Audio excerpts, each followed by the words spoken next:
ਮੇਰੀ ਭੈਣ ਦਾ ਮੁੰਡਾ ਸ਼ਹਿਰ ਪੜ੍ਹਨ ਆਇਆ ਤਾਂ ਮੈਂ ਉਹਨੂੰ ਆਪਣੇ ਘਰ 'ਚ ਰੱਖ ਲਿਆ ਕਿਉਂਕਿ ਮੈਂ ਘਰ 'ਚ ਇਕੱਲੀ ਰਹਿੰਦੀ ਸੀ। ਮੇਰੇ ਪਤੀ ਬਾਹਰ ਵਾਲੇ ਦੇਸ਼ ਗਏ ਸੀ। ਮੈਂ ਪਤੀ ਨਾਲ ਗੱਲ ਕੀਤੀ ਤਾਂ ਉਹ ਮੰਨ ਗਏ ਸੀ। ਮੇਰੀ ਭੈਣ ਦਾ ਮੁੰਡਾ ਮੇਰਾ ਬਹੁਤ ਖਿਆਲ ਰੱਖਦਾ ਸੀ। ਬਾਜ਼ਾਰ 'ਚੋਂ ਕੁਝ ਵੀ ਲਿਆਉਣਾ ਹੁੰਦਾ ਤਾਂ ਲਿਆ ਦਿੰਦਾ। ਫਿਰ ਮੈਂ ਅਚਾਨਕ ਇੱਕ ਦਿਨ ਬਿਮਾਰ ਹੋ ਗਈ ਤਾਂ ਮੇਰੀ ਭੈਣ ਦਾ ਮੁੰਡਾ ਕਹਿੰਦਾ, ਹੁਣ ਤੁਸੀਂ ਆਰਾਮ ਕਰੋ। ਰਾਤ ਉਹ ਮੈਨੂੰ ਦੁੱਧ 'ਚ ਦਵਾਈ ਮਿਲਾ ਕੇ ਚਲਾ ਜਾਂਦਾ। ਜਦੋਂ ਮੈਂ ਸਵੇਰੇ ਉੱਠਦੀ ਤਾਂ ਮੈਨੂੰ ਬਹੁਤ ਆਰਾਮ ਮਿਲਦਾ। ਇੱਕ ਦਿਨ ਮੇਰੇ ਪੇਟ 'ਚ ਬਹੁਤ ਦਰਦ ਹੋ ਰਿਹਾ ਸੀ। ਮੈਂ ਡਾਕਟਰ ਕੋਲ ਗਈ। ਡਾਕਟਰ ਨੇ ਕਿਹਾ ਕਿ ਤੁਸੀਂ ਪ੍ਰੈਗਨੈਂਟ ਹੋ। ਇਹ ਸੁਣ ਕੇ ਤਾਂ ਮੇਰੀ ਜਾਨ ਨਿਕਲ ਗਈ। ਮੈਂ ਹੈਰਾਨ ਹੋ ਕੇ ਡਾਕਟਰ ਦੀ ਸ਼ਕਲ ਵੇਖ ਰਹੀ ਸੀ ਜੋ ਮੇਰੇ ਤੇ ਇੰਨਾ ਵੱਡਾ ਧਮਾਕਾ ਕਰ ਚੁੱਕੀ ਸੀ। ਮੇਰੇ ਸੋਚਣ ਤੇ ਸਮਝਣ ਦੀ ਸ਼ਕਤੀ ਖਤਮ ਹੋ ਚੁੱਕੀ ਸੀ। ਮੈਨੂੰ ਲੱਗਦਾ ਸੀ ਕਿ ਮੇਰੇ ਸਿਰ ਤੇ ਆਸਮਾਨ ਆ ਕੇ ਡਿੱਗ ਪਿਆ। ਇਹ ਸਭ ਕਿਵੇਂ ਹੋ ਸਕਦਾ ਹੈ? ਮੈਂ ਡਾਕਟਰ ਦੀ ਗੱਲ ਤੇ ਯਕੀਨ ਨਹੀਂ ਕਰ ਰਹੀ ਸੀ। ਮੈਂ ਡਾਕਟਰ ਨੂੰ ਕਿਹਾ ਕਿ ਤੁਹਾਨੂੰ ਜ਼ਰੂਰ ਕੋਈ ਗਲਤਫਹਿਮੀ ਹੋਈ ਹੋਣੀ ਆ। ਮੈਨੂੰ ਸਿਰਫ ਪੇਟ ਦਰਦ ਦੀ ਸ਼ਿਕਾਇਤ ਆ। ਉਹ ਮੈਨੂੰ ਵੇਖ ਕੇ ਹੱਸਣ ਲੱਗੀ। ਉਹਨੇ ਮੇਰੇ ਸਾਹਮਣੇ ਲਿਆ ਕੇ ਰਿਪੋਰਟ ਰੱਖ ਦਿੱਤੀ। ਕਹਿਣ ਲੱਗੀ ਕਿ 3 ਸਾਲ ਤੋਂ ਤਾਂ ਤੁਸੀਂ ਮੇਰੇ ਤੋਂ ਇਸ ਚੀਜ਼ ਲਈ ਟ੍ਰੀਟਮੈਂਟ ਕਰਵਾ ਰਹੇ ਹੋ। ਹੁਣ ਤੁਹਾਨੂੰ ਰੱਬ ਨੇ ਖੁਸ਼ਖਬਰੀ ਸੁਣਾਈ ਹੈ। ਤੁਹਾਨੂੰ ਤਾਂ ਖੁਸ਼ ਹੋਣਾ ਚਾਹੀਦਾ ਹੈ। ਤੁਹਾਨੂੰ ਹੁਣ ਯਕੀਨ ਕਰ ਲੈਣਾ ਚਾਹੀਦਾ ਹੈ ਕਿ ਤੁਸੀਂ ਪ੍ਰੈਗਨੈਂਟ ਹੋ। ਮੈਂ ਆਪਣੀ ਰਿਪੋਰਟ ਦੇਖ ਕੇ ਹੈਰਾਨ ਰਹਿ ਗਈ। ਮੈਨੂੰ ਪਤਾ ਨਹੀਂ ਸੀ ਕਿ ਮੇਰੀ ਜ਼ਿੰਦਗੀ 'ਚ ਇਹੋ ਜਿਹਾ ਭਿਆਨਕ ਮੋੜ ਆ ਜਾਵੇਗਾ। ਮੈਨੂੰ ਇਹ ਸੁਣ ਕੇ ਚੱਕਰ ਆਉਣ ਲੱਗ ਪਏ ਸੀ। ਮੇਰੇ ਵਿਆਹ ਨੂੰ 4 ਸਾਲ ਹੋ ਗਏ ਸੀ। ਮੇਰੇ ਪਤੀ ਦੀ ਨੌਕਰੀ ਬਾਹਰ ਵਾਲੇ ਦੇਸ਼ ਵਿੱਚ ਸੀ। ਉਹ ਸਾਲ 'ਚ ਬਸ ਕੁਝ ਮਹੀਨੇ ਹੀ ਘਰ ਆਉਂਦੇ ਸੀ ਤੇ ਉਸ ਟਾਈਮ ਮੈਨੂੰ ਖਵਾਇਸ਼ ਸੀ ਕਿ ਮੈਂ ਉਸ ਦੌਰਾਨ ਪ੍ਰੈਗਨੈਂਟ ਹੋ ਜਾਵਾਂ ਤਾਂ ਕਿ ਮੇਰਾ ਦਿਲ ਬੱਚੇ ਨਾਲ ਲੱਗ ਜਾਵੇ। ਪਰ ਹਰ ਵਾਰ ਮੈਨੂੰ ਨਿਰਾਸ਼ਾ ਦਾ ਸਾਹਮਣਾ ਕਰਨਾ ਪੈਂਦਾ। ਪਰ ਹੁਣ ਤਾਂ ਉਹ ਪਰਦੇਸ ਵਿੱਚ ਸੀ। ਮੈਂ ਡਾਕਟਰ ਨੂੰ ਕੁਝ ਨਹੀਂ ਕਿਹਾ ਤੇ ਰਿਪੋਰਟ ਫੜ ਕੇ ਮਰੇ ਕਦਮਾਂ ਨਾਲ ਬਾਹਰ ਆ ਗਈ। ਮੇਰੇ ਦਿਮਾਗ ਨੇ ਉਸ ਵਕਤ ਕੰਮ ਕਰਨਾ ਬਿਲਕੁਲ ਹੀ ਬੰਦ ਕਰਤਾ ਸੀ। ਇਹ ਕਿਵੇਂ ਹੋ ਸਕਦਾ ਹੈ? ਮੈਂ ਮਾਂ ਬਣਨ ਵਾਲੀ ਹਾਂ, ਪਰ ਇਹ ਕਿਵੇਂ ਹੋ ਸਕਦਾ ਹੈ? ਮੇਰੇ ਘਰ ਤੋਂ ਕਲੀਨਿਕ ਬਸ ਇੱਕ ਗਲੀ ਦੂਰ ਸੀ, ਪਰ ਮੈਨੂੰ ਆਪਣੇ ਕਦਮ ਇੰਨੇ ਭਾਰੀ ਲੱਗ ਰਹੇ ਸੀ ਜਿਵੇਂ ਮੇਰੇ ਮੋਢਿਆਂ ਤੇ ਬਹੁਤ ਭਾਰ ਹੋਵੇ। ਅਸੀਂ 2 ਹੀ ਜਾਣੇ ਸੀ। ਘਰ ਵਿੱਚ ਤੀਜਾ ਤਾਂ ਕੋਈ ਨਹੀਂ ਸੀ। ਮੈਂ ਤੇ ਜਸਮੀਤ। ਮੇਰਾ ਦਿਮਾਗ ਪੂਰੀ ਤਰ੍ਹਾਂ ਸੋਚਦੇ ਕਮਜ਼ੋਰ ਹੋ ਚੁੱਕਾ ਸੀ। ਕੀ ਸੋਚਦੀ ਕੀ ਨਹੀਂ। ਜਸਮੀਤ ਮੇਰਾ ਸਕਾ ਭਾਂਜਾ ਸੀ। ਮੇਰੀ ਵੱਡੀ ਭੈਣ ਦਾ ਮੁੰਡਾ। ਮੇਰੇ ਕਦਮ ਘਰ ਕੋਲ ਆ ਕੇ ਰੁਕ ਗਏ। ਮੈਨੂੰ ਲੱਗਿਆ ਕਿ ਮੈਂ ਕਲੀਨਿਕ ਤੋਂ ਇੱਥੋਂ ਤੱਕ ਬੇਜਾਨ ਮੌਜੂਦਗੀ ਨੂੰ ਕਿਸੇ ਲਾਸ਼ ਦੀ ਤਰ੍ਹਾਂ ਘਸੀਟ ਕੇ ਘਰ ਲੈ ਕੇ ਆਈ ਹਾਂ। ਮੈਨੂੰ ਸਾਹ ਲੈਣ ਵਿੱਚ ਬਹੁਤ ਘੁਟਨ ਮਹਿਸੂਸ ਹੋਣ ਲੱਗੀ ਸੀ। ਮੈਂ ਆਉਂਦੇ ਹੀ ਡੋਰਵੈਲ ਵਜਾਈ। ਜਸਮੀਤ ਨੇ ਦਰਵਾਜ਼ਾ ਖੋਲ੍ਹਿਆ। ਮੈਂ ਘਰ ਦੇ ਅੰਦਰ ਚਲੀ ਗਈ। ਮੇਰੇ ਘਰ ਦੇ ਅੰਦਰ ਵੜਦੇ ਹੀ ਉਹ ਕਹਿਣ ਲੱਗਿਆ, ਅੱਜ ਤੁਸੀਂ ਇੰਨੀ ਲੇਟ ਹੋ ਗਏ। ਮੈਂ ਪਹਿਲਾਂ ਰੋਟੀ ਖਾਣ ਵੇਲੇ ਤੁਹਾਡਾ ਇੰਤਜ਼ਾਰ ਕਰਦਾ ਰਿਹਾ। ਫਿਰ ਮੇਰੇ ਤੋਂ ਭੁੱਖ ਸਹਿ ਨਹੀਂ ਹੋਈ, ਇਸ ਲਈ ਮੈਂ ਤਾਂ ਰੋਟੀ ਖਾ ਚੁੱਕਿਆ ਹਾਂ। ਤੁਹਾਨੂੰ ਰੋਟੀ ਪਾ ਕੇ ਲਿਆਵਾਂ? ਉਹ ਮੇਰੇ ਨਾਲ ਬਹੁਤ ਗੱਲਾਂ ਕਰਦਾ। ਮੇਰੀ ਸਭ ਤੋਂ ਵੱਡੀ ਭੈਣ ਦਾ ਮੁੰਡਾ ਜਿਹੜਾ ਜੋਬ ਦੇ ਸਿਲਸਿਲੇ 'ਚ ਸ਼ਹਿਰ ਆਇਆ ਸੀ ਤੇ ਪਿਛਲੇ ਕਈ ਮਹੀਨਿਆਂ ਤੋਂ ਮੇਰੇ ਨਾਲ ਰਹਿ ਰਿਹਾ ਸੀ। ਮੇਰੇ ਪਤੀ ਨੂੰ ਵੀ ਇਸ ਗੱਲ ਤੋਂ ਕੋਈ ਇਤਰਾਜ਼ ਨਹੀਂ ਸੀ। ਉਹ ਜਸਮੀਤ ਦੇ ਬਾਰੇ ਸਭ ਕੁਝ ਜਾਣਦੇ ਸੀ, ਬਲਕਿ ਉਹ ਤਾਂ ਬਹੁਤ ਖੁਸ਼ ਸੀ ਕਿ ਉਹਨੂੰ ਮੇਰੀ ਫਿਕਰ ਨਹੀਂ ਸਤਾਊਗੀ। ਮਾਸੀ ਜੀ ਕਿੱਥੇ ਖੋ ਗਏ ਹੋ? ਜਸਮੀਤ ਦੀ ਆਵਾਜ਼ ਸੁਣ ਕੇ ਮੈਂ ਕਿਹਾ, ਕੁਝ ਨਹੀਂ, ਮੈਨੂੰ ਭੁੱਖ ਨਹੀਂ ਆ। ਮੇਰਾ ਸਿਰ ਦਰਦ ਹੋ ਰਿਹਾ ਹੈ। ਮੈਂ ਆਪਣੇ ਕਮਰੇ ਵਿੱਚ ਜਾ ਰਹੀ ਹਾਂ। ਮੈਂ ਇੰਨਾ ਕਹਿ ਕੇ ਆਪਣੇ ਕਮਰੇ ਵਿੱਚ ਚਲੀ ਗਈ ਤੇ ਰਿਪੋਰਟ ਦਰਾਜ਼ ਵਿੱਚ ਰੱਖ ਦਿੱਤੀ। ਮੈਂ ਆਪਣਾ ਬੇਜਾਨ ਸਰੀਰ ਲੈ ਕੇ ਬੈੱਡ ਤੇ ਬੈਠ ਗਈ। ਮੇਰੀ ਸੋਚ ਕੇ ਪਰੇਸ਼ਾਨ ਹੋ ਚੁੱਕੀ ਸੀ। ਜਸਮੀਤ ਮੇਰਾ ਸਕਾ ਭਾਂਜਾ ਸੀ, ਮੇਰੀ ਭੈਣ ਦਾ ਮੁੰਡਾ। ਮੈਂ ਉਹਦੇ ਬਾਰੇ ਇਹੋ ਜਿਹਾ ਸੋਚ ਨਹੀਂ ਸਕਦੀ ਸੀ। ਮੇਰੀ ਭੈਣ ਭਰਾਵਾਂ ਨਾਲੋਂ ਸਭ ਤੋਂ ਛੋਟੀ ਸੀ ਤੇ ਨਵਜੋਤ ਸਭ ਤੋਂ ਵੱਡੀ ਸੀ। ਮੈਂ ਉਸ ਵਕਤ 8 ਸਾਲ ਦੀ ਸੀ ਤੇ ਨਵਜੋਤ ਦੇ ਘਰ ਜਸਮੀਤ ਹੋਇਆ ਮੈਂ 10 ਸਾਲ ਦੀ ਸੀ। ਜਸਮੀਤ ਬਹੁਤ ਹੀ ਪਾਠ ਪੂਜਾ ਕਰਦਾ ਸੀ। ਮੈਂ ਜਸਮੀਤ ਦੇ ਕਿਰਦਾਰ ਤੇ ਸ਼ੱਕ ਵੀ ਨਹੀਂ ਕਰ ਸਕਦੀ ਸੀ। ਪਰ ਜਿਹੜੀ ਰਿਪੋਰਟ ਮੇਰੇ ਹੱਥ 'ਚ ਸੀ, ਮੇਰਾ ਸਾਰਾ ਸ਼ੱਕ ਜਸਮੀਤ ਤੇ ਜਾ ਰਿਹਾ ਸੀ, ਕਿਉਂਕਿ ਮੇਰੇ ਤੇ ਜਸਮੀਤ ਤੋਂ ਇਲਾਵਾ ਘਰ 'ਚ ਕੋਈ ਤੀਜਾ ਆਦਮੀ ਨਹੀਂ ਹੁੰਦਾ ਸੀ। ਜਿਸ ਉੱਤੇ ਮੈਨੂੰ ਸ਼ੱਕ ਹੁੰਦਾ। ਮੈਂ ਆਪਣਾ ਸਿਰ ਦੋਨੋਂ ਹੱਥਾਂ ਤੇ ਰੱਖ ਕੇ ਬੈਠ ਗਈ। ਮੈਨੂੰ ਯਾਦ ਆਉਣ ਲੱਗਿਆ ਕਿ ਪਿਛਲੇ ਕਈ ਦਿਨਾਂ ਤੋਂ ਜਸਮੀਤ ਮੈਨੂੰ ਦੁੱਧ ਨਾਲ ਕੋਈ ਦਵਾਈ ਦਿੰਦਾ ਹੈ, ਜਿਹਨੂੰ ਖਾ ਕੇ ਮੈਂ ਗਹਿਰੀ ਨੀਂਦ ਵਿੱਚ ਸੋ ਜਾਂਦੀ ਹਾਂ ਤੇ ਜਦੋਂ ਮੈਂ ਸਵੇਰੇ ਉੱਠਦੀ ਹਾਂ ਮੈਨੂੰ ਬਹੁਤ ਖੁਸ਼ੀ ਹੁੰਦੀ ਆ। ਕਿਤੇ ਮੈਨੂੰ ਜਸਮੀਤ ਨੀਂਦ ਦੀ ਦਵਾਈ ਤਾਂ ਨਹੀਂ ਦਿੰਦਾ ਤੇ ਮੇਰੇ ਸੌਣ ਤੋਂ ਬਾਅਦ ਕੁਝ ਕਰਦਾ ਹੋਵੇ। ਮੇਰੇ ਅੰਦਰ ਦੀ ਘੁਟਨ ਹੋਰ ਵੀ ਵੱਧਦੀ ਜਾ ਰਹੀ ਸੀ ਕਿ ਸੱਚੇ ਰਿਸ਼ਤੇ ਇੰਨੇ ਅੰਨੇ ਹੋ ਚੁੱਕੇ ਨੇ ਕਿ ਹਵਸ ਦੇ ਅੱਗੇ ਕੁਝ ਵੀ ਨਜ਼ਰ ਨਹੀਂ ਆਉਂਦਾ। ਮੈਂ ਉਹਦੀ ਮਾਸੀ ਆ, ਜਾਣੇ ਕਿ ਉਹਦੀ ਮਾਂ ਦੀ ਭੈਣ, ਮਤਲਬ ਮੈਂ ਤਾਂ ਮਾਂ ਹੀ ਹੋਈ ਉਹਦੀ। ਮੇਰੇ ਲਈ ਉਹ ਬਰਾਬਰ ਹੈ। ਮੈਂ ਤਾਂ ਉਹ ਤੋਂ ਕੁਝ ਲੁਕਾਉਂਦੀ ਵੀ ਨਹੀਂ। ਕਿਵੇਂ ਉਹ ਮੇਰੇ ਬਾਰੇ ਏਦਾਂ ਸੋਚ ਸਕਦਾ ਹੈ? ਕਿਵੇਂ ਉਹਦਾ ਦਿਲ ਇਹ ਗੁਨਾਹ ਕਰਨ ਲਈ ਰਾਜੀ ਹੋ ਸਕਦਾ ਹੈ? ਮੈਂ ਬਹੁਤ ਰੋ ਰਹੀ ਸੀ। ਇਹਦਾ ਅੰਦਾਜ਼ਾ ਕੋਈ ਵੀ ਨਹੀਂ ਲਾ ਸਕਦਾ ਸੀ ਜੋ ਮੈਂ ਸਹਿ ਰਹੀ ਸੀ। ਮੇਰੀ ਹਾਲਤ ਬਹੁਤ ਖਰਾਬ ਸੀ। ਮੈਨੂੰ ਯਾਦ ਆਉਣ ਲੱਗਿਆ ਕਿ ਜਦੋਂ ਉਹ ਬਚਪਨ ਵਿੱਚ ਛੋਟਾ ਜਿਹਾ ਸੀ ਤਾਂ ਮੇਰੀ ਗੋਦੀ 'ਚ ਆ ਜਾਂਦਾ ਸੀ। ਆਪਣੀ ਤੋਤਲੀ ਜ਼ੁਬਾਨ ਨਾਲ ਮਾਸੀ ਮਾਸੀ ਕਹਿੰਦਾ ਹੁੰਦਾ ਸੀ। ਮੈਂ ਸਭ ਤੋਂ ਛੋਟੀ ਸੀ ਤੇ ਜਸਮੀਤ ਨਵਜੋਤ ਦੀ ਸਭ ਤੋਂ ਪਹਿਲੀ ਔਲਾਦ ਸੀ। ਮੇਰੇ ਜ਼ਿਆਦਾ ਵਕਤ ਮੇਰੀ ਭੈਣ ਕੋਲ ਹੀ ਗੁਜ਼ਰਿਆ। ਉਦੋਂ ਮੇਰਾ ਵਿਆਹ ਹੋਣ ਵਾਲਾ ਸੀ। ਉਦੋਂ ਜਸਮੀਤ ਨਵਾਂ ਕਾਲਜ ਵਿੱਚ ਪੜ੍ਹਨ ਲੱਗਿਆ ਸੀ। ਉਹ ਮੇਰਾ ਕੱਚਾ ਨਾਮ ਲੈ ਕੇ ਮੇਰੇ ਨਾਲ ਬਹੁਤ ਮਜ਼ਾਕ ਕਰਦਾ ਸੀ ਕਿ ਤੁਸੀਂ ਬਹੁਤ ਖੂਬਸੂਰਤ ਹੋ ਤੇ ਤੁਹਾਡਾ ਹੋਣ ਵਾਲਾ ਪਤੀ ਬਹੁਤ ਹੀ ਲੰਬਾ ਤੇ ਗੁੱਸੇ ਵਾਲਾ ਹੈ। ਉਹ ਤੁਹਾਡੇ ਨਾਲ ਬਿਲਕੁਲ ਵੀ ਵਧੀਆ ਨਹੀਂ ਲੱਗਣਗੇ। ਤੁਹਾਡੇ ਲਈ ਤਾਂ ਕੋਈ ਵੀ ਮੇਰੇ ਵਰਗਾ ਸਮਾਰਟ ਜਿਹਾ ਵਧੀਆ ਰਹੂਗਾ। ਉਹ ਹਰ ਵਕਤ ਮੇਰੇ ਨਾਲ ਮਜ਼ਾਕ ਕਰਦਾ ਰਹਿੰਦਾ। ਮੈਂ ਵੀ ਉਹਦੇ ਨਾਲ ਘੁੰਮਦੀ ਰਹਿੰਦੀ ਸੀ। ਜਦੋਂ ਉਹ ਇੱਥੇ ਆਇਆ ਸੀ ਤਾਂ ਮੇਰੇ ਨਾਲ ਦੇਰ ਰਾਤ ਤੱਕ ਗੱਲਾਂ ਕਰਦਾ ਰਹਿੰਦਾ ਸੀ, ਹੱਸਦਾ ਰਹਿੰਦਾ ਤੇ ਮਜ਼ਾਕ ਵੀ ਕਰਦਾ ਰਹਿੰਦਾ। ਹੁਣ ਵੀ ਉਹ ਇਹੀ ਕਰਦਾ ਹੈ ਕਿ ਰਮਨ ਅੰਕਲ ਨੇ ਤਾਂ ਪਰਦੇਸ ਵਿੱਚ ਦੂਜਾ ਵਿਆਹ ਕਰਵਾ ਲਿਆ ਹੋ, ਤਾਂ ਹੀ ਤਾਂ ਉਹ ਵਾਪਸ ਆਉਂਦਾ ਨਾ ਨਹੀਂ ਲੈਂਦੇ। ਜਦੋਂ ਮੈਂ ਉਸਨੂੰ ਗੁੱਸੇ ਨਾਲ ਘੂਰਦੀ ਆ ਤਾਂ ਉਹ ਹੱਸਣ ਲੱਗ ਪੈਂਦਾ। ਮੈਂ ਇੰਨਾ ਸੋਚਾਂ ਵਿੱਚ ਹੀ ਖੋਈ ਹੋਈ ਸੀ ਤਾਂ ਉਦੋਂ ਹੀ ਜਸਮੀਤ ਦਰਵਾਜ਼ਾ ਖੜਕਾ ਕੇ ਅੰਦਰ ਆਉਂਦਾ ਹੈ। ਹੁਣ ਵੀ ਉਹਦੇ ਹੱਥ 'ਚ ਦੁੱਧ ਦਾ ਗਿਲਾਸ ਤੇ ਦਵਾਈ ਸੀ। ਉਹ ਬੜੇ ਆਰਾਮ ਨਾਲ ਮੇਰੇ ਸਾਹਮਣੇ ਬੈਠ ਗਿਆ। ਉਹਦੇ ਬੈਠਦੇ ਹੀ ਮੈਂ ਡਰ ਕੇ ਥੋੜੀ ਜਿਹੀ ਪਿੱਛੇ ਹਟ ਗਈ। ਨਾ ਜਾਣੇ ਪਤਾ ਨਹੀਂ ਕੀ ਕਰ ਦਵੇਗਾ। ਤੇ ਗੱਲ ਵੀ ਸਹੀ ਸੀ। ਜੋ ਕੁਛ ਮੈਂ ਡਾਕਟਰ ਤੋਂ ਸੁਣ ਕੇ ਆਈ ਸੀ, ਮੇਰੀ ਜਗ੍ਹਾ ਤੇ ਕੋਈ ਵੀ ਹੁੰਦਾ ਤਾਂ ਉਸੇ ਵਕਤ ਉਹ ਵੀ ਡਰ ਕੇ ਪਿੱਛੇ ਹਟ ਜਾਂਦਾ। ਉਹ ਮੈਨੂੰ ਐਵੇਂ ਡਰਿਆ ਹੋਇਆ ਵੇਖ ਕੇ ਹੈਰਾਨ ਹੋ ਗਿਆ ਸੀ। ਕੀ ਗੱਲ ਹੈ ਮਾਸੀ, ਇੰਨਾ ਡਰ ਕਿਉਂ ਰਹੇ ਹੋ? ਸਭ ਠੀਕ ਤਾਂ ਹੈ? ਆ ਲਓ ਦੁੱਧ ਪੀ ਲਓ ਤੇ ਆਰਾਮ ਕਰ ਲਓ। ਮੈਂ ਗਲਾਸ ਉਹਦੇ ਹੱਥ 'ਚੋਂ ਲੈ ਕੇ ਸਾਈਡ ਤੇ ਰੱਖ ਦਿੱਤਾ ਕਿਉਂਕਿ ਮੈਂ ਜਾਣਦੀ ਸੀ ਉਹ ਹੁਣ ਮੇਰੇ ਕੋਲ ਬੈਠ ਕੇ ਆਫਿਸ ਦੀਆਂ ਗੱਲਾਂ ਸੁਣਾਏਗਾ। ਜਦੋਂ ਤੱਕ ਮੇਰੀਆਂ ਅੱਖਾਂ ਵਿੱਚ ਨੀਂਦ ਨਾ ਆ ਜਾਵੇ ਉਦੋਂ ਤੱਕ ਉਹ ਉੱਠ ਕੇ ਬਾਹਰ ਨਹੀਂ ਜਾਊਗਾ। ਉਹ ਮੈਨੂੰ ਥੋੜਾ ਗੁੱਸੇ ਵਿੱਚ ਵੀ ਦੇਖ ਕੇ ਡਰ ਗਿਆ ਤੇ ਥੋੜਾ ਹੈਰਾਨ ਵੀ ਹੋਇਆ।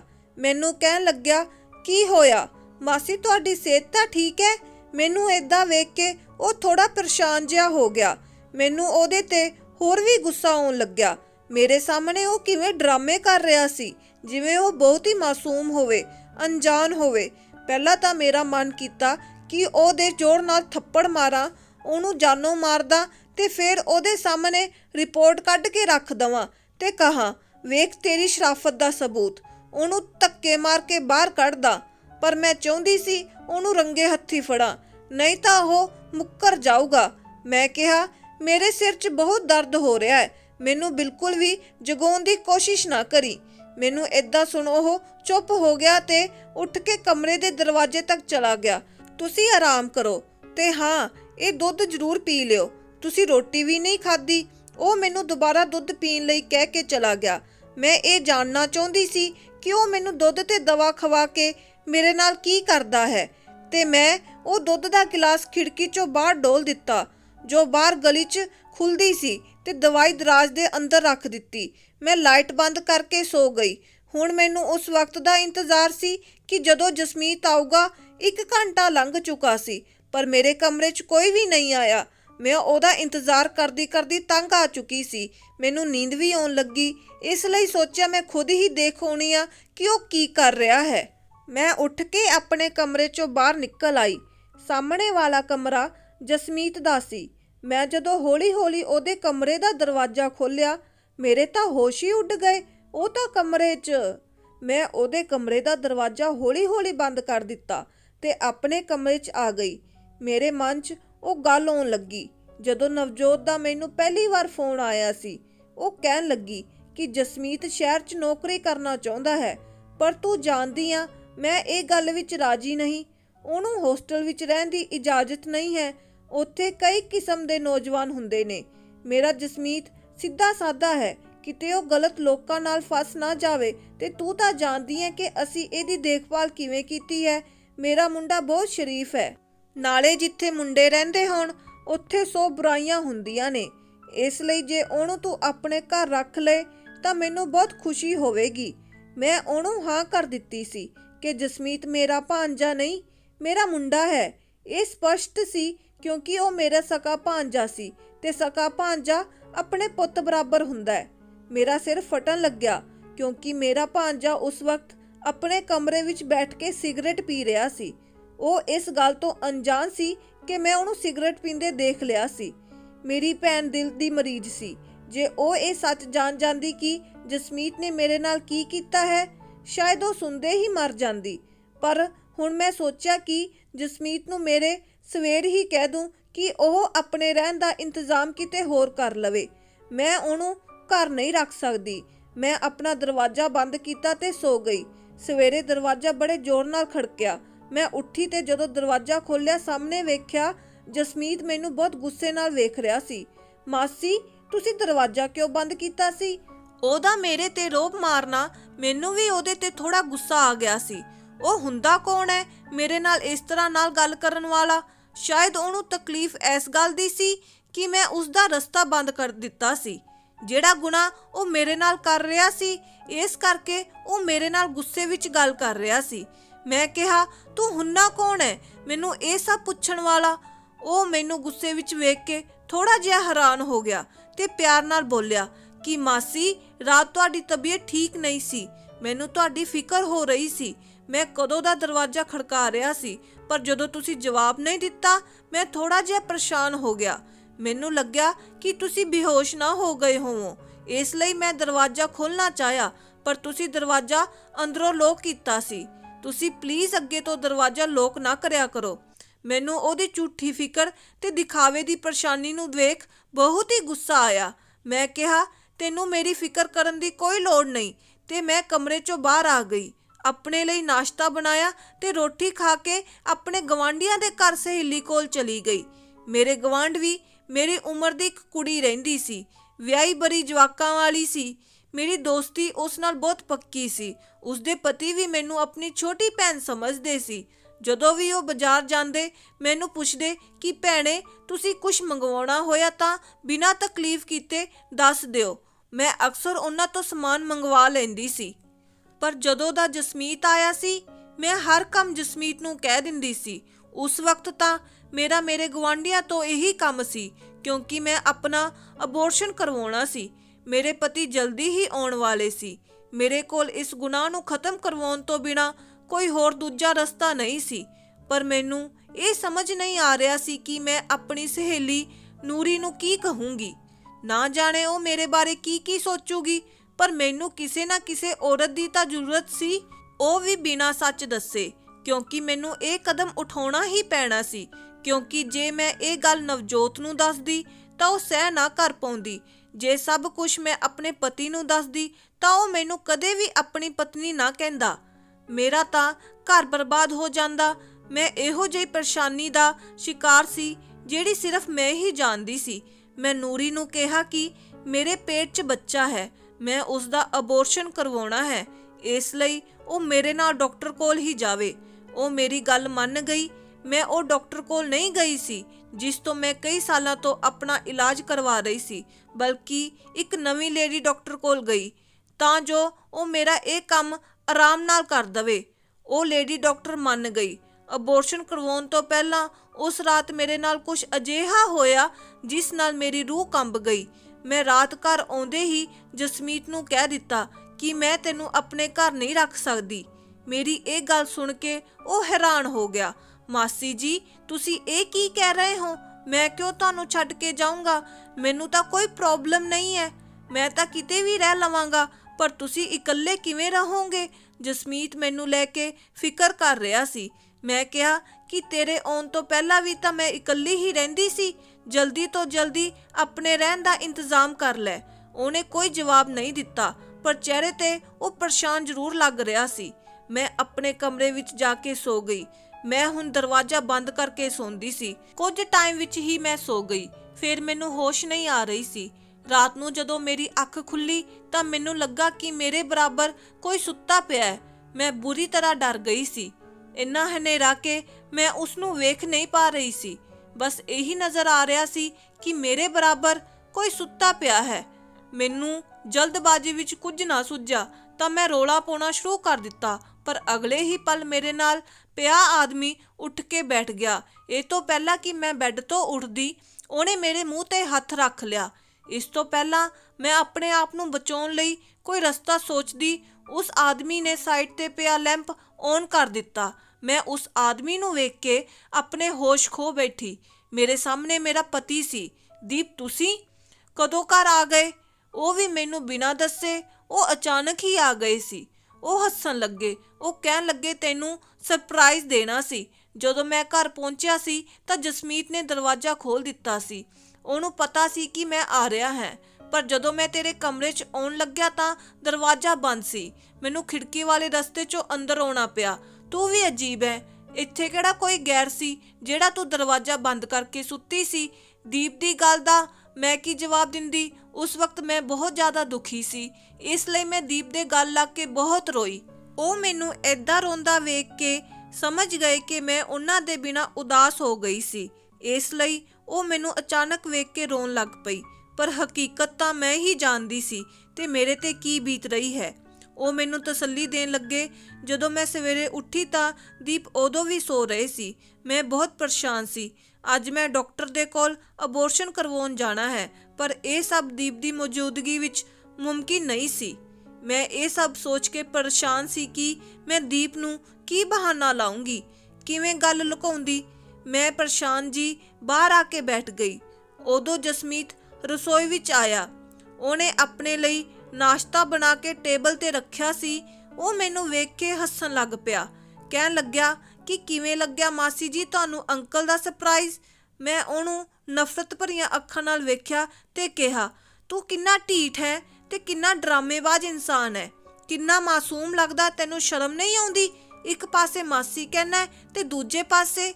ਇਹ ਸਭ ਸਹਿ ਕੇ ਮੈਂ ਥੱਕ ਚੁੱਕੀ ਸੀ, ਇਸ ਲਈ ਬਿਨਾਂ ਲਿਹਾਜ਼ ਕੀਤੇ ਮੇਰੇ ਮੂੰਹ ਤੇ ਜੋ ਆਇਆ ਮੈਂ ਕਹਿ ਦਿੱਤਾ। ਉਹਨੂੰ ਕਹਿਣਾ ਸ਼ੁਰੂ ਕਰ ਦਿੱਤਾ ਤੇ ਉਹ ਇੰਨਾ ਢੀਠ ਸੀ ਕਿ ਹੁਣ ਵੀ ਮੈਨੂੰ ਹੈਰਾਨ ਹੋ ਕੇ ਵੇਖ ਰਿਹਾ ਸੀ। ਮੈਨੂੰ ਕਹਿਣ ਲੱਗਿਆ ਕਿ ਕੀ ਕਹੀ ਜਾਂਦੇ ਹੋ ਮਾਸੀ? ਮੈਨੂੰ ਤੁਹਾਡੀ ਗੱਲ ਬਿਲਕੁਲ ਵੀ ਸਮਝ ਨਹੀਂ ਆ ਰਹੀ। ਮੈਂ ਅਜਿਹਾ ਵੀ ਕੀ ਕੀਤਾ ਹੈ ਜਿਹੜਾ ਤੁਸੀਂ ਮੇਰੇ ਨਾਲ ਇਸ ਤਰ੍ਹਾਂ ਗੱਲਾਂ ਕਰ ਰਹੇ ਹੋ? ਮੈਂ ਉਹਨੂੰ ਸੁਣ ਕੇ ਥੋੜਾ ਹੈਰਾਨ ਹੋਈ। ਆਪਣੇ ਕਮਰੇ ਵਿੱਚ ਚਲੀ ਗਈ। ਦੀਪ ਹੁਣੇ ਵੀ ਸੋ ਰਹੇ ਸੀ। ਮੈਂ ਦਰਾਜ਼ 'ਚੋਂ ਰਿਪੋਰਟ ਕੱਢੀ ਤੇ ਕਮਰੇ 'ਚੋਂ ਬਾਹਰ ਆ ਗਈ। ਜਸਮੀਤ ਹੁਣ ਮੇਜ਼ ਦੇ ਕੋਲ ਖੜਾ ਸੀ। ਮੈਂ ਉਹ ਰਿਪੋਰਟ ਉਹਦੇ ਮੂੰਹ ਤੇ ਮਾਰੀ, ਜਿਹੜੀ ਰਿਪੋਰਟ ਉਹਦੇ ਮੂੰਹ ਤੇ ਵੱਜ ਕੇ ਜ਼ਮੀਨ ਤੇ ਡਿੱਗ ਪਈ। ਮੈਂ ਕਿਹਾ, ਇਹ ਪੜ੍ਹ। ਆਪਣੀ ਗੰਦੀ ਸ਼ਕਲ ਲੈ ਕੇ ਦੀਪ ਦੇ ਉੱਠਣ ਤੋਂ ਪਹਿਲਾਂ ਦਫਾ ਹੋ ਜਾ ਮੇਰੇ ਘਰ 'ਚੋਂ, ਕਿਉਂਕਿ ਮੈਂ ਨਹੀਂ ਚਾਹੁੰਦੀ ਸੀ ਕਿ ਦੀਪ ਨੂੰ ਇਸ ਗੱਲ ਦੀ ਵੀ ਭਿਣਕ ਲੱਗੇ। ਜਸਮੀਤ ਨੇ ਜ਼ਮੀਨ ਤੋਂ ਚੱਕ ਕੇ ਉਹ ਰਿਪੋਰਟ ਖੋਲ੍ਹੀ। ਜਿਵੇਂ ਹੀ ਉਹਨੇ ਰਿਪੋਰਟ ਪੜ੍ਹੀ ਤਾਂ ਉਹਦੇ ਚਿਹਰੇ ਦਾ ਰੰਗ ਉੱਡ ਗਿਆ। ਉਹਦੇ ਚਿਹਰੇ ਤੇ ਹੈਰਾਨੀ ਛਾ ਗਈ। ਇਹ ਤੋਂ ਪਹਿਲਾਂ ਕਿ ਉਹ ਖੁਦ ਬੋਲਦਾ, ਇੰਨੇ 'ਚ ਦੀਪ ਉੱਠ ਕੇ ਸਾਡੇ ਕੋਲ ਆ ਗਏ।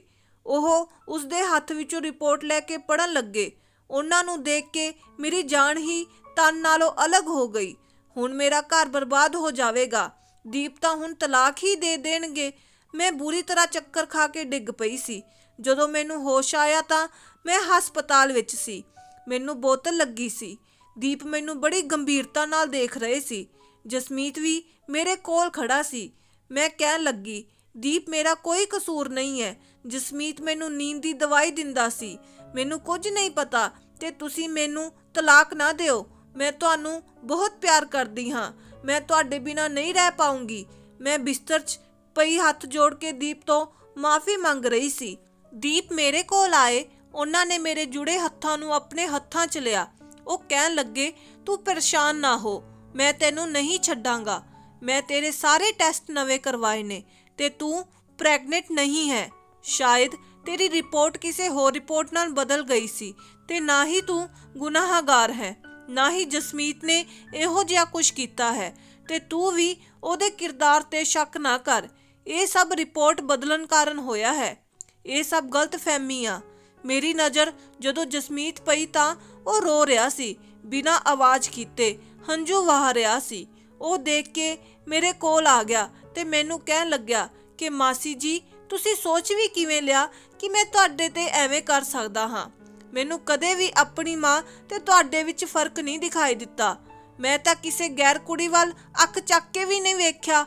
ਤੁਸੀਂ ਤਾਂ ਮੇਰੀ ਮਾਂ ਵਰਗੇ ਹੋ। ਮੈਂ ਉਹਨੂੰ ਕਹਿਣ ਲੱਗੀ, ਤੈਨੂੰ ਮੈਂ ਸਿਗਰਟ ਪੀਂਦੇ ਵੇਖਿਆ ਸੀ। ਉਹ ਕਹਿਣ ਲੱਗਿਆ, ਮੈਂ ਹਰ ਰੋਜ਼ ਨਹੀਂ ਸਿਗਰਟ ਪੀਂਦਾ, ਹਾਂ ਕਦੇ ਕਦੇ ਆਪਣਾ ਕਮਰਾ ਬੰਦ ਕਰਕੇ ਸਿਗਰਟ ਪੀ ਲੈਣਾ ਹਾਂ। ਮੈਂ ਤੁਹਾਡਾ ਬਹੁਤ ਖਿਆਲ ਰੱਖਣਾ ਚਾਹੁੰਦਾ ਸੀ ਕਿਉਂਕਿ ਮੈਂ ਆਪਣਾ ਬਚਪਨ ਤੁਹਾਡੀ ਗੋਦੀ ਵਿੱਚ ਗੁਜ਼ਾਰਿਆ ਸੀ। ਜਿਵੇਂ ਮੈਂ ਆਪਣੀ ਮੰਮੀ ਦਾ ਖਾਣ ਪੀਣ ਤੇ ਦਵਾਈ ਦਾ ਖਿਆਲ ਰੱਖਦਾ ਸੀ, ਉਵੇਂ ਹੀ ਤੁਹਾਡਾ ਖਿਆਲ ਰੱਖਣ ਲੱਗਿਆ। ਜੇ ਮੈਨੂੰ ਪਤਾ ਹੁੰਦਾ ਕਿ ਤੁਹਾਨੂੰ ਮੇਰੀ ਵਜ੍ਹਾ ਨਾਲ ਤਕਲੀਫ ਹੋ ਰਹੀ ਹੈ, ਮੈਂ ਕਦੋਂ ਦਾ ਇੱਥੋਂ ਚਲਾ ਜਾਂਦਾ। ਉਹ ਰੋ ਰੋ ਕੇ ਇਹ ਗੱਲਾਂ ਦੱਸ ਰਿਹਾ ਸੀ। ਇੱਕ ਗਲਤ ਰਿਪੋਰਟ ਨੇ ਮੈਨੂੰ ਸ਼ਰਮਿੰਦਾ ਕਰਕੇ ਰੱਖ ਦਿੱਤਾ। ਕੀ ਕੀਤਾ ਮੈਂ ਆਪਣੇ ਭਾਂਜੇ ਦੇ ਨਾਲ?